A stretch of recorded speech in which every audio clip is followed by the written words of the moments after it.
Good evening. Welcome to Star Talk. I'm Ken Eccles.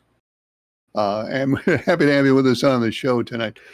We had internet issues last night. Has that come as a shock? A shock to anyone? Internet issues last night, which brought the great moving parts of this enormous broadcast enterprise to a standstill last night. But those great moving parts are moving again tonight because we have the internet. And having the internet makes all the difference in the world. There's a phone number up there that you could call. Also, our email address is keneckleslive@gmail.com. So you can send us an email or make us a phone call, or whichever way works best for you. Emailer wants to know about drone deliveries in Charlotte. Ken, I read that they're starting to deliver stuff in drones in Charlotte. What are they delivering? And do you think they will ever send any of it to Eden? Well, yeah, sooner or later, yeah, somebody's going to send something to Eden on a drone. At some time. I don't know exactly when. Who is, I think it's, is it Walmart? I think it might be Walmart delivering by drone in Charlotte. I believe that's what I read. It might be Amazon. I think it's Walmart. Anyway, yeah, somebody, either Amazon or Walmart, is delivering now by drone in Charlotte. And whichever one of those is not currently delivering by drone in Charlotte, undoubtedly soon will be delivering by drone in Charlotte, because it's coming.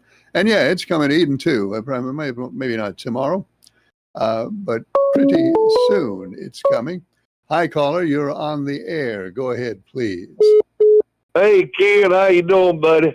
Good, early bird. How are you? Oh, I'm doing all right. I missed you last night. I know that. Well, thank you. I did get to pick my driver. You know, that internet thing. Well, who are you picking for Mexico? Oh, is it a round track or a road course? It's a road course. It is. Yep. I think I'm gonna take Chase Elliott. Chase Elliott. Yeah, well, he's run well on a road course or two over the years. So that's the number 9 for Early Bird. It's in the book. Ken, I made somebody mad up at this tire place. Oh, no. What did you do? I got it stick. Well, you go there and sit in the waiting room where they got a TV where you can watch TV and everything. Had that old riot stuff going on. Yeah. That old boy with a big old full-face motorcycle throwing cinder blocks that's been broken at the cars going by. Oh, man. And it was me and 3 women and another man in there. And I said something about I'd run over him. I said, I just run over him. I said, that'd stop him. Some old man that got in there got mad as everything. I don't know what his, what he was, but anyway, he got mad. And this black lady, she said, how about calming down, buddy? He got really hostile. He got mad because of what I said. I said, if he tried to rock my car, you better believe I'd try to run over. Was he in the road? He was out there, out there on the side throwing them police cars in Las Vegas. You know what I mean? Just throwing blocks and hitting the cars and everything. Yeah, well, they've also. But I just said that. I just jumped. Said just said it like that. But I probably gave him a love tap instead of running over him. Well, you got to be careful what you say in this day and time, I guess. Yeah, he got mad about it. He got mad, Ken. But throwing cinder blocks at a moving car, that's a pretty serious thing. Well, they got 2 demonstrations, don't they, Kim? They got a peaceful demonstration and they got a deadly demonstration. Now, which line do you want to get in? They had... I want to get... If I was going to get in one, I'd rather get the peaceful one, not no one's going to get out there. Why are you looting people and all that stuff, breaking into the store and stealing all this stuff? They ain't got nothing to do with it. That makes no sense. Those people that you're talking about right now, they're not there to protest. They're just there to see what they can get. I think we all understand that. I believe the police chief of Los Angeles said, he Uh-huh. said there's two different groups of people here. He said, we got a group who's out here to protest, and they are pretty much obeying the law. And then he said, we got Okay. another group that's just out here to cause trouble. And Looting, they're causing looting. plenty of it. Yeah. Yeah, they are. Yeah. But there's no sense. But It I makes no sense. There's no excuse for it. None. No, it ain't. I mean, them people hadn't done nothing on them businesses and everything. And I see why some of them got them metal doors they can shut down. I don't blame them. I don't know how they can do without them, really. Yeah, I mean, people busting glass out, windows out. I wonder if you could sit there in your own business there, Kim, with enough guns so if they come in your store, you can just go and put them down. You know, it depends. Legally, yes. I mean, basically, yeah. If you're on your property and you've got a gun and you're being threatened by somebody on your property, yeah, legally you can shoot them. But when something like that happens, then, as we've heard many times, there are a lot of other circumstances that come into it. Was the person coming toward you? Was the person running away? Were you really in mortal danger? So it can get complicated, but yeah, you do have the right to do that if your life is in danger. Yeah, I don't think it's right them busting them people's stores and doing that to them people. No, They ain't done it's nothing. not right. Nothing I mean, right about it. It's lewd. It's lewd. They called it lewd. It's what they said on the news. Well, that's what it is, and you know, it needs to stop. Yeah, it does. That drone coming to eat, and they gonna start delivering pizza by drone around here now. Well, I don't know. I don't know. I wonder if you put a pizza on a drone and put it in the air, the birds get it.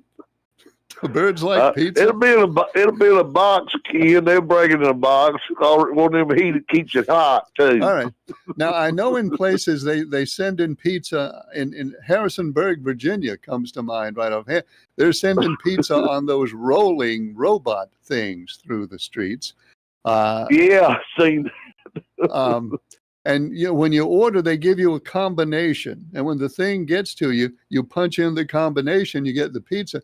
Nobody else knows the combination, so they can't get the pizza while it's rolling down the street. Of course, I guess they could just throw the whole robot in a car and drive off with it and get the pizza just out of it. Back eventually. The truck. Yeah. Just go back the truck, and they slam on you, bust them up, get. Yeah, they could do that.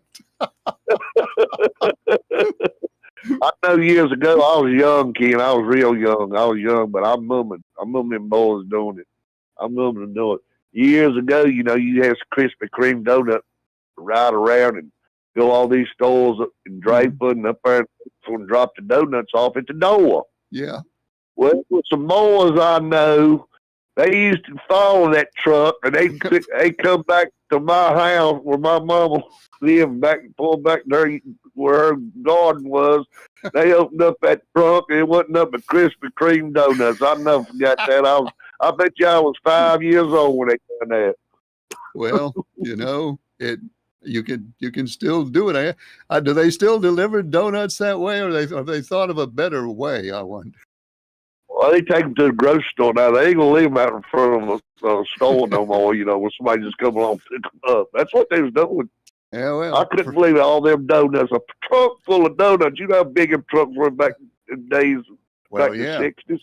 Well, you know, I say if you're gonna grab donuts, grab Krispy Kreme. Get the good ones. That's right. They're the best.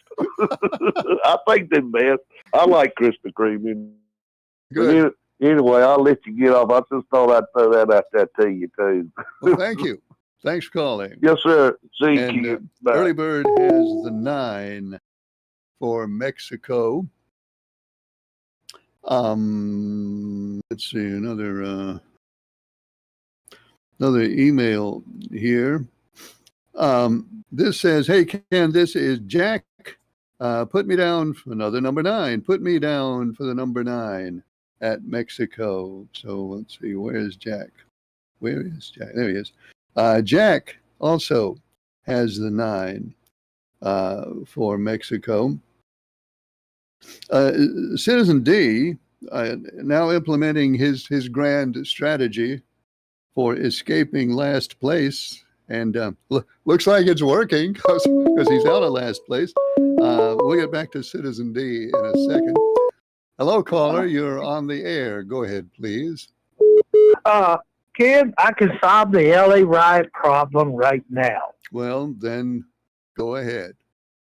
Well, you know them water trucks they got in them foreign countries that shoot water from a cannon? Yeah, we have a few of those ourselves. Well, give me a 24-pack of root beer, give me some nabs, and I will go up there, give me a gunner, and I will clean the bridge. Then I will go up to the overpass, and I will clean it too. Well, those Now, high pressure hoses certainly would have an effect. I don't know if they've got those in LA or not. well, they can go get me one in a foreign country then, and I'll probably clean the bridge and the overpass out within 3 hours, and I guarantee you they won't come back maybe. Okay, well, maybe they'll give you a call. Well, see, but the problem is the ones down on the bridge protecting the street might get the law might get a little wet or drenched. But hey, what fun I can have drenching somebody without killing them. All right, I'm surprised you don't already have a water cannon. You've got pretty much everything else. Well, I do got a super soaker. Well, that's a start. Well, it's a sniper rifle. It conforms into a sniper rifle. Okay. All right. Does it? Well, when you change it to a sniper rifle, does it still shoot water or does it shoot something else? Do I have to answer that question? No comment. I thought that might be a no comment. All right. Yeah. We'll leave it at that. Yeah, but that's the way. I'll get one of the Stardew viewers to go with me up there. I'll let him operate the top cannon, and we'll have root beer and nabs. Root beer and nabs. Can't beat that unless you could maybe get your hands on some Krispy Kreme donuts. Hey, I need to ask you something here. Did you take the 12 for this week? I believe I did. Yeah, because it looks like the 12. I wrote it kind of funny, but I'm pretty sure it says 12. So that's what you got. Yeah, I've got the 12 to win the race. Okay, it's in the book. And so the rest of them will probably be crying at the end of the race. We understand. That's how it usually works. Yeah, we don't have to rub it in, do we? No, we don't. Well, I just want to rub it in for the weekend. Well, don't rub it in. Nobody likes to have it rubbed in. Well, they're old enough. They're old, and they can sit there and take it. Let's not be calling people old. That's not polite. Well, I know that, but right now I'm having too much fun. All right. You're probably having enough fun that we need to hang up on you. Yes, bye, sir. Thank you for calling. And that's fun. Fun's over. The phone line is open. The number is up there. You can also email us at keneckleslive@gmail.com. Hello, caller. You're on the air. Go ahead, please. Mr. Kenneth, this is Jerry. I'd just like to say a few years back when we started living over here on 3rd Avenue, I got my disability paycheck, and, back pay, and I started drawing my monthly check, and I get 2 checks every month and 2 raises every January. And then maybe a few years backwards from now, excuse me, we got me, Charles, Lisa, and Jody got that $68,795, and this year we got our $1,000 off of Grandpa Scruggs' land.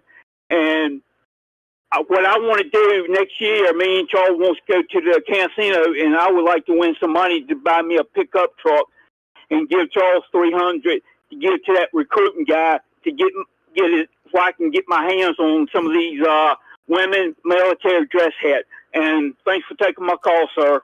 Well, thank you, Jerry. Thank you. And good luck when you go to the casino. Good luck. Good luck on that. Phone lines open at that number. The email address is keneccleslive@gmail.com. And let's see, we were working on Citizen D.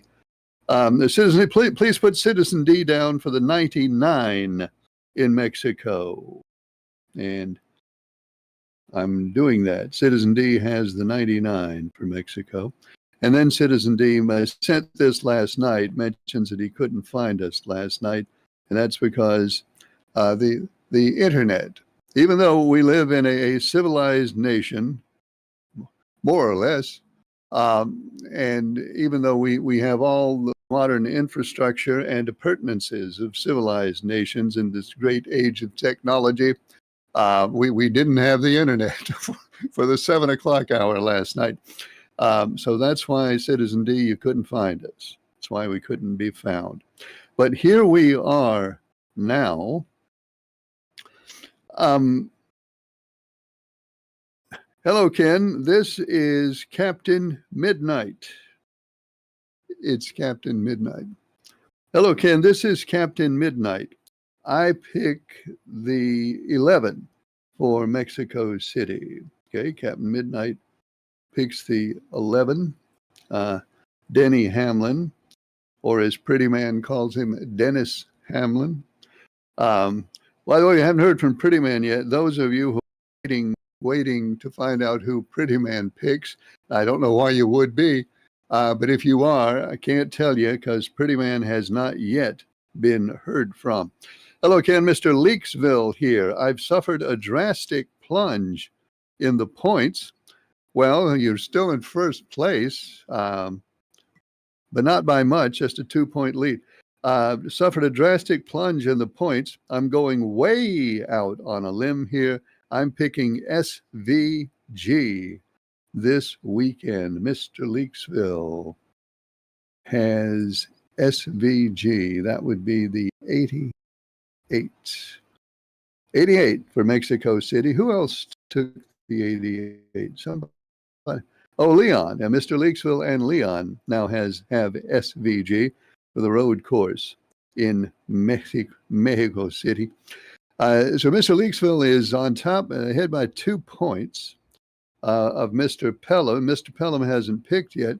Mr. Draper is 7 points back. Mr. Draper has picked the 24 for Mexico City. So that could get real exciting. We have 5 races left in this segment of the contest. Last race of this segment will be at Sonoma, another road course. On July 13th is where this segment will end. And then we'll start all over, and we'll have 13 races from there until the end of the season in November. But 5 to go in this particular segment. Ken, do you have to tip the drone when it brings you something? I don't know. I don't know. A drone has never brought me anything. I guess that's a whole new realm of etiquette that we're going to have to explore as we move ahead. Do you have to tip the drone? Who knows? Does the drone have any sort of weapon on it? Probably not. So I guess my default position would be I'm not going to tip the drone. And then if it starts, scattering laser blasts around, then I'll rethink it, and maybe I would tip the drone. In that point, I have no idea. I don't know.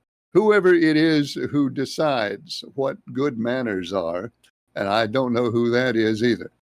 But wherever those people are who decide what is good manners or what are good manners and not, I guess at some point they will let us know whether we should tip the drone and how much. But I'm going to go with no, right? I'm going no as far as tipping the drone. Of course, then it comes back to, it gets more complicated. Then it comes back to, would you actually be tipping the drone, or would you be sending the tip back to the person who loaded the drone initially? And so by putting, I don't know, and I'm not going to sit here and babble about that for the rest of the hour. Have no idea whether to tip the drone or not. I guess the first time a drone brings me something right there in the heat of the moment, I'll have to decide. Emailer says, Ken, what's your pick? And how many points do you have? I would also pick, I have picked SVG also. He hasn't been as terrific. He's been good. He hasn't been as terrific on road courses as he was those few times before he moved here. But he's still a really good road course driver, and I think probably always a good bet, not that I bet, on a road course. So 88 is who I would take for Mexico City. As far as my points, if I were actually in the contest, and I'm not, if I were actually in the contest, I would have 198 points is what I would have, which would put me third from the bottom. Let's see, Liberal has 176, Citizen D has 195, and I would have 198 points if I was actually in the contest, but I'm not. So there. But SVG would be and is my pick for Mexico City. Ken, have you got this scam email where they tell you it's the Department of Motor Vehicles, but it's like a phone number in Europe? I have got that one 3 times in the past week. I've got that one 3 times. I don't get it in email though. Text message. They probably send it in emails too, but the 3 times I've gotten it has been a text. And what it says is, it says this is North Carolina NCDMV, and it says you still have, I'm not going to look for it now and read it. This is basically what it says, is you still have an unpaid traffic accident. Not an unpaid traffic ticket, an unpaid traffic accident, it says. That sort of tips you off right away that there's something strange here. So it tells you that the deadline to pay for the traffic accident is whatever day every day it came. Then it said the deadline to pay was that same date, and it says if you don't pay, here are the things that will happen. It gives you a list of things that will happen if you don't pay. It says 1, we will suspend your automobile registration. So your car will no longer be registered until you pay off this traffic accident. 2, we will suspend your license to drive. Not only will your car not be registered, your driver's license will be suspended. So right there, those are 2 bad things. Your car's not legal to drive and you don't have a license. So that's not good. But then there's a third thing. And the third thing really gives it away. If you haven't realized yet that this is a scam, number 3 will leave no doubt in your mind, because the third one says go to sorry. The third one says go to the toll booth. It says go to the toll booth and be charged 35% extra, it says. So that's it. They suspend your registration, they suspend your license, and then you have to go to the toll booth and be charged 35% extra. I don't know either.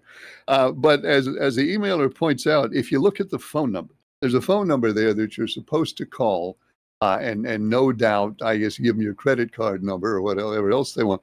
But the phone number begins with the digit plus 44. It's plus 44, and then it's 4 digits, and then it's 4 more digits is the phone number. So obviously it's a foreign number. And if you go online and look that up, the plus 44 calling zone is, I'll bet you guess, Libya, or not Libya, Nigeria is what you get, but not this time. The phone number is actually in the United Kingdom. Now, the people might be in Nigeria, but even if they are, they've gotten themselves a United Kingdom phone number in order to try to scam you out of money, disguised as the North Carolina Department of Motor Vehicles. So that's it, folks. That's the current scam that the emailer is talking about. I've gotten it 3 times, and I expect I'll get it again because it's hot right now. You know what they do? These things, they get on a roll with these things, and you see them over and over and over for a period of time, and then they move on to something else. So watch out for that one. Hello, caller. You're on the air. Go ahead, please. How you doing tonight, Ken? Good. How are you? Pretty good, pretty good. My civic situation is still the same. I called the State Attorney General's office yesterday morning, reported it, and she says, well, another one? I said, yeah, I guess so. Yeah. And she said it's just not a local thing. It's pretty much nationwide. And after she got my name and information and everything, she said, there's a number I need you to call, and it's the National Credit Union Association. So I called them and reported it too, and they called me back later yesterday too. And so it still pretty much remains the same. All right. Well, let's update people who may not know very quickly. He was a member of a credit union. His credit union, all their accounts were sold to this thing called Civic Credit Union more than a week ago. And during that week, you have not been able to access any of your money or get any information about any of your money. Do I have that right? Pretty much, yeah. Yeah. So now, you've called the National Credit Union hotline, and yes. So clearly this is happening all over the country. According to the lady I talked to yesterday, it is. It is. Mm-hmm. Well, is somebody doing something? I have no idea, Ken. You know, like I said, I hooked up with the State Employees Credit Union, and I've had my deposits changed to them. So I'm slowly but surely drawing money out. But you know, you were able to get out $500 a day. Now it's $100 a day. So I don't know what's up with that, unless everybody's making a run on the bank. You know, but hopefully I'll get straightened out pretty soon. You know. And it's been what, 9 days? 9 days? 8 9 days. 9 days. Yep. Yep. Yes, sir. Well, I don't know. I don't know what to make of that. In the course of I mean, if this place is operating as a credit union, it has to be regulated. In order to be in business, it has to be regulated, and it has to have files and information on record with the USA and with the states in which it operates. Do you know where it is based? No, I really don't, Ken. The number that they gave originally, I called them, tried to get in touch with them, left my name and number, and a lady called me back a week ago, Monday, and the number she called me back from, I tried to call it again this past Monday, and it said that number is no longer in service. So who really knows? And anyway, they have a phone number from anywhere. It doesn't matter where you are. You can get a phone number that makes it look like you're anywhere. That's right. Yep. So you can't tell by that, but I'll tell you what, it is very, very unsatisfying that they called you and you call them back and their number is no longer in service. I don't like that.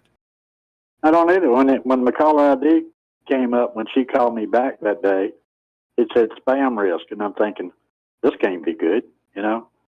And sure enough, when I called it back this past Monday, it wasn't even a phone number. I mean, it didn't even connect. You know, no longer in service. So, all right. I also heard too, Ken, that a couple of attorneys that I've heard from said that the regulation on a change out like this credit union deal, you have to give the public a 90-day notice. Well, the first literature that I got from Civic was like the 4th day of May, and on the last day of May, it was shut down. So that's not 90 days.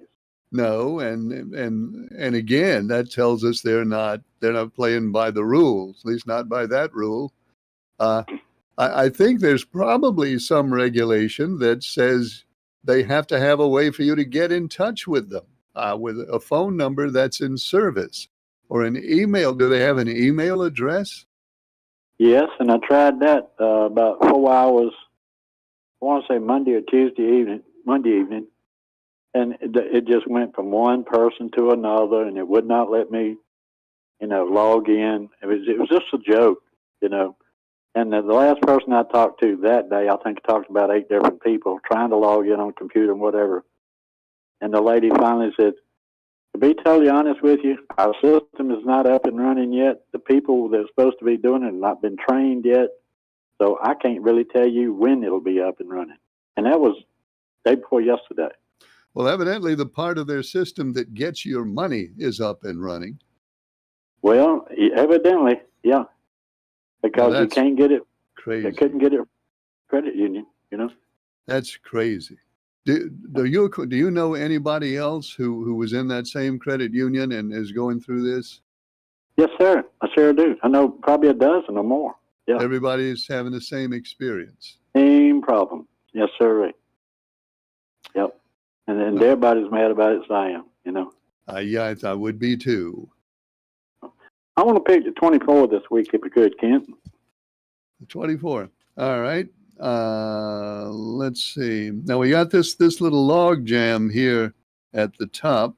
7 points between you and Mr. Leaksville and Mr. Draper. So Leaksville's got the 88 and you and Draper have the 24. So that should be interesting. That's really close. Okay. Yeah. Another bit of news too, Ken. I don't know if I know a lot of your viewing audience knows what I'm talking about, but I'm not know if you're familiar with it or not. But the Creek doctors in Reidsville, Belmont Medical, yeah, they're closing September the 26th. Oh, they're really? moving. Dr. Fusco's retiring in September, and Dr. Golden is the only other doctor there. He's got a PA there, but all of them are moving to Oak Ridge as of September the 26th. So they're no longer going to be in business either. Well, that's one more bad thing for Rockingham County. Yep. I know people.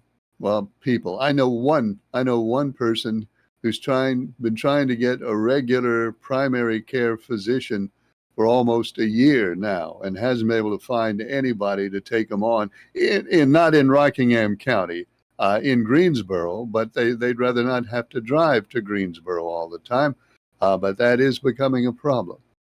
It is. Ken, thanks for taking my call and have a great weekend. Well, thanks for calling and good luck with your money. Thank you. Really, good luck.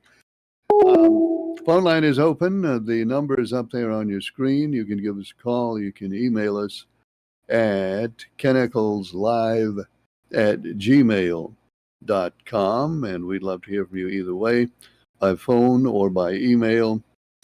Ken, I say don't tip the drone. The drone doesn't have to pay taxes or buy groceries or have a car payment or raise kids or pay rent or any of that stuff. Let the drone take care of itself. Okay. Hello, caller. You're on the air. Go ahead, please. Hey, Ken, it's Mark from Marion. Hey, Mark. How you doing? Okay, how you doing? I'm doing well. Thank you. That's good. You were talking about phone calls. My mom got a couple of fishy phone calls one day. One person called 2 or 3 times already. When she answered the phone, they say, you wanted me to call you back? And then my mom hang up on them. Yep. And then somebody else called one day and asked her if she had an accident, and then she hung up on them. And I told Mom if they call back about the accident, don't say if you did or didn't. Don't say anything about that. No, that's good advice, Mark. Just hang up that phone and don't tell those folks anything at all. That's the way to do it. So that might be one of them scams like you were talking about, or something of the DMV thing or whatever.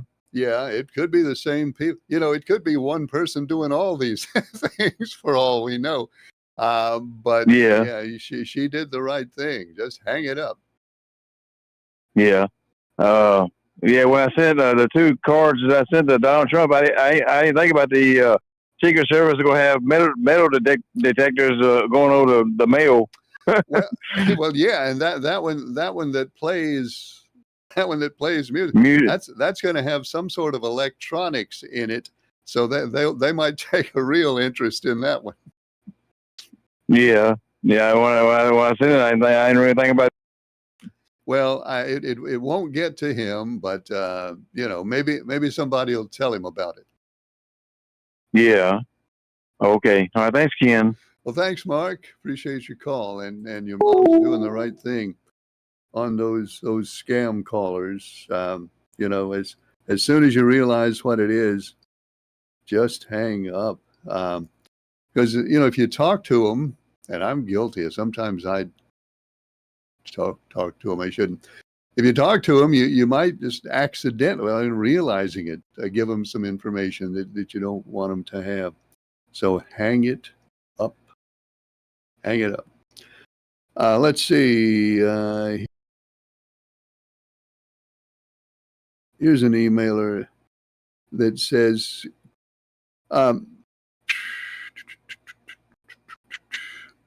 Ken, I think if you tried to steal one of those robots, these are the pizza delivery robots. I think if you tried to steal one of those robots, you would soon find out that it has a GPS unit in it, and they know exactly where it is all the time. So if you steal it and drive off with it, the police will be able to find you. So just bear that in mind if you're planning to grab one of those things. Well, I wasn't planning to actually, at least not at this point. But that's good to know, and it's good to bear that in mind. It has a GPS locator in there somewhere, probably somewhere that you cannot get at it to disable it. So yeah, you could get into, I suppose, some difficulty grabbing a pizza robot and kidnapping it, so to speak. We should have. I think any intelligent, self-aware criminal, and I guess some of them are. It probably would occur to them that in this day and time, there's going to be a GPS element in the robot, and you probably can't get away with it.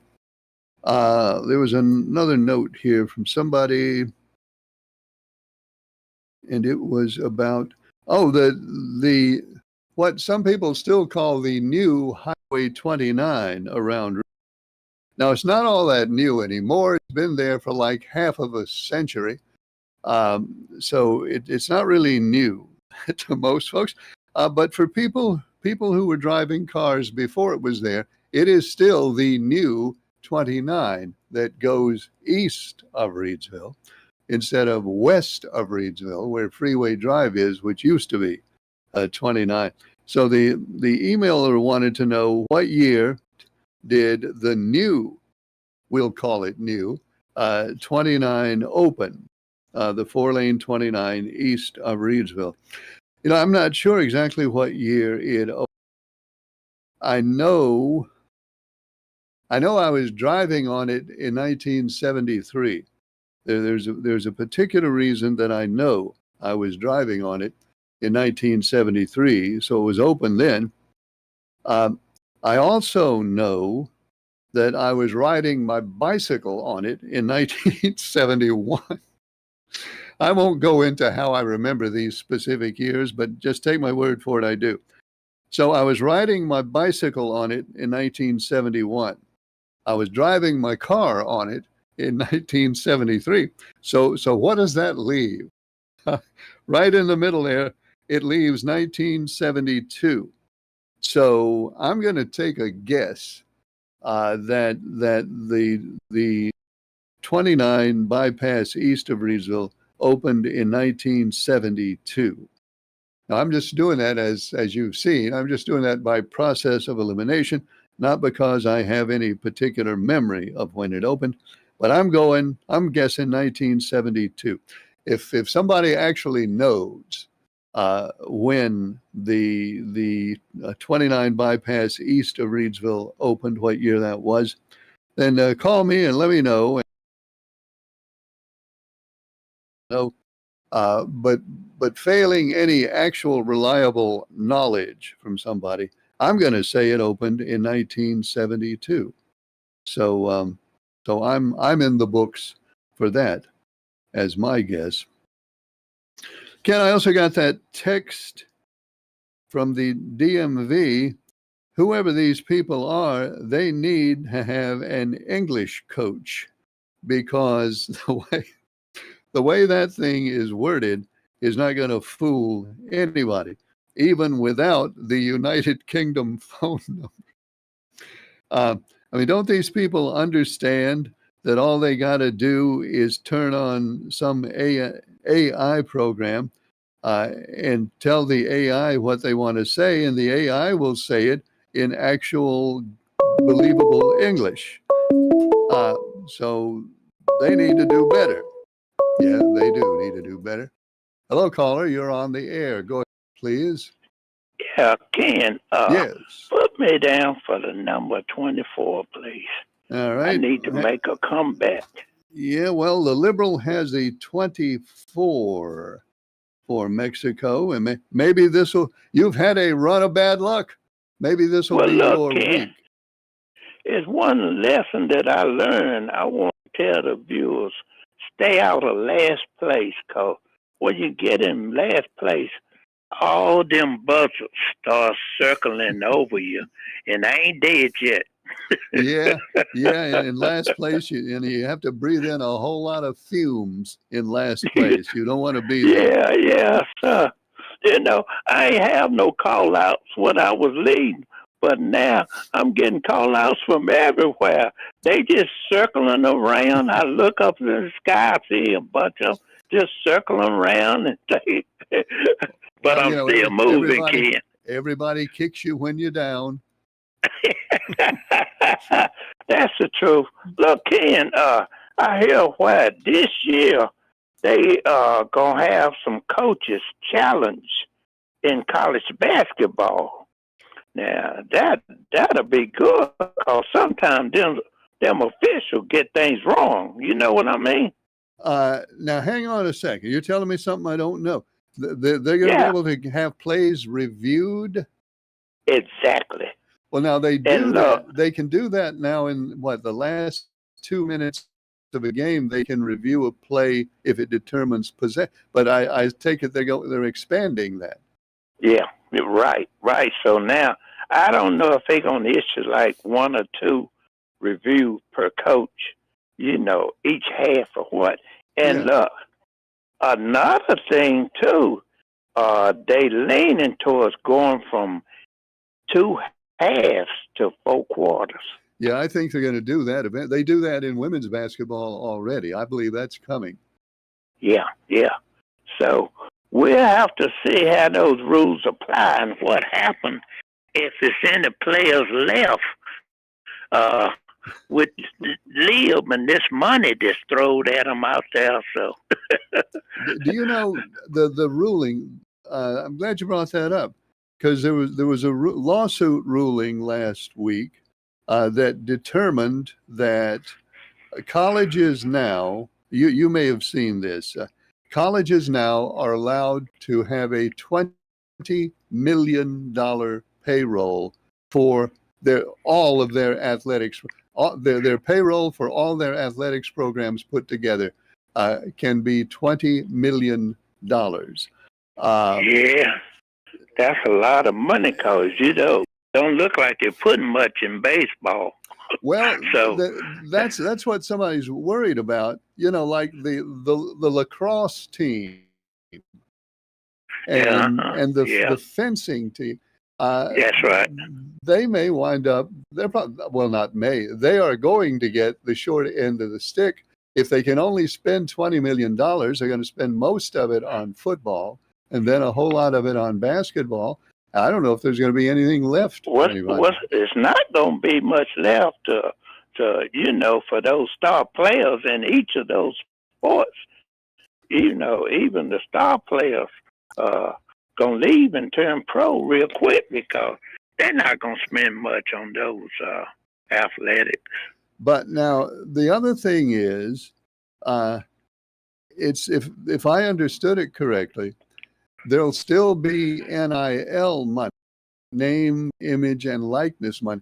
So a player, so a player can be paid. Say a basketball player maybe he's paid $6 million out of the $20 million pool, but he can still go on the side and make a licensing agreement, with the pizza parlor or the donut shop or wherever, and he can get extra money that way. Yeah. Well, look, in closing right quick, did you see that ridiculous baseball catch that Clark made for the A's the other night? When he ran into the wall. Up the wall and then leaned over behind the fence, caught it, and that was about the best I've seen in I don't know how many years, Ken. That got to rank up there in the top 5. And that guy, it was just a few days ago he made a catch that I said was the best catch that I've ever seen, and now he's made a better one. I've never seen anything like that. That was something. Those things putting a little more excitement in baseball, cause when a bunch of strikeouts and all like it get a little boring. Too many strikeouts. But I'm telling you what, that guy is amazing. Yep. All right, Ken, enjoy your show. You have a nice. Well, thanks for calling. Good to hear from you. All right. And I have an email already, I think, if I read that first word correctly. Ken, I want to talk about this college basketball money. And it's not just basketball, but I know what you mean. I want to talk about this college basketball money. Is there even any resemblance now between college sports and the college sports the way it's always been? It's not even the same thing anymore. We'll get back to that in a second. Hi, caller. You're on the air. Go ahead, please. Hello, Mr. Eccles. How are you? Hello. What have you got for us? Well, first, I'd like to preface this with, I understand this is not a sports show. Right. But, it's not a sports talk show. Okay. It's definitely not a sports talk show. But we're going to talk about sports on the talk show. Sounds like that's what you're going to do. Well, one thing I'd like to mention that I know probably not a lot of viewers care about, but this week is the U.S. Open, which always coincides with Father's Day on Sunday. But it will be interesting even if nobody really watches golf, this is one of those golf courses that makes the pro golfers look like your average hack. This is the last time they played here was 10 years ago. It's at Oakmont Country Club. And the last time they played there, only 4 out of the 120-some golfers finished under par. Everybody else was over par. That's crazy. And it looks, I've been watching some of the previews. Roy McIlroy said he shot 81 in a practice round there. Good grief. 81. It is just, it's one of those golf courses that's just, it's very fair if you hit perfect shots, but it's impossible to hit all the perfect shots. It should be an interesting one to watch if you happen to want to have it on while you're trying to catch a nap on the weekend or something. Yeah, well, what's the over under for the winning score on that? I wonder.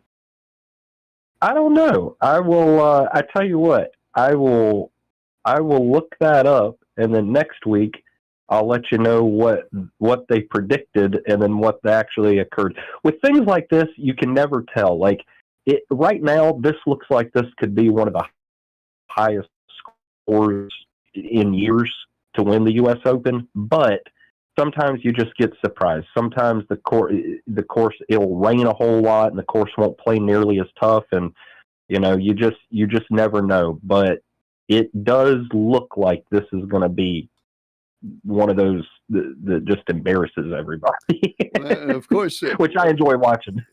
And I think most people understand that they can make golf courses tougher or easier with pin placements and different things that they can do. And I assume they've made it about as hard as they can make it for this group. Well, this is one of those rare courses. This is what you call an old school U.S. Open, where they don't really have to trick it out. In years, like you said, they can make courses way tougher, but since the Tiger era up to now, they've basically gotten to where they do what they call tricking out the course, where they'll just make things ridiculously fast or this or that, and it's almost unfair. This kind of course, it's kind of like Pinehurst in North Carolina, where the course itself just has its own little difficulties to where you could just set it up normal. The course just plays tough. It's just is what it is. It's one of the toughest courses in America. It's the way it's designed. It like offsets your eye, the angles that you're normally looking at. It has blind shots, the way the rough sits and the angles to the green. So they don't even have to do anything other than just set it up normal. Well, as you say, there may not be a whole enormous number of people interested in it, but the marketing research people can tell us that however many they are, they all have high disposable income. That is correct. But one other thing I'll mention before I go, I thought this was pretty interesting. In Las Vegas this summer, they will be holding the world's first, I forget exactly what they're calling it, but it's basically the performance-enhancing Olympics. So basically, it's the Olympics, but you're allowed to take whatever you want to. There's no testing. No, they're not doing that, are they? 100%. So it's obviously, it's supposed to be enhancements that are legal, but still not allowed by by the testing within the Olympics and stuff. But it's supposed to be really interesting. It's like, and they say that anybody that breaks a world record will be paid $1 million on the spot. Wow. So I mean, they have some. This is not, this is supposed to be a pretty big deal. They're supposed to have a lot of athletes that no longer compete in the Olympics, that don't get tested for that kind of stuff anymore. A lot of the HGH type stuff, that's what they're going for. They're trying to prove that this stuff should be allowed, Well, here's my question. Are they going to have surprise urine tests? And if you test clean, are you disqualified? Yeah, that's what I'm wondering. If you win and they test you and you test clean, they're like, oh my goodness. You're out of here, buddy.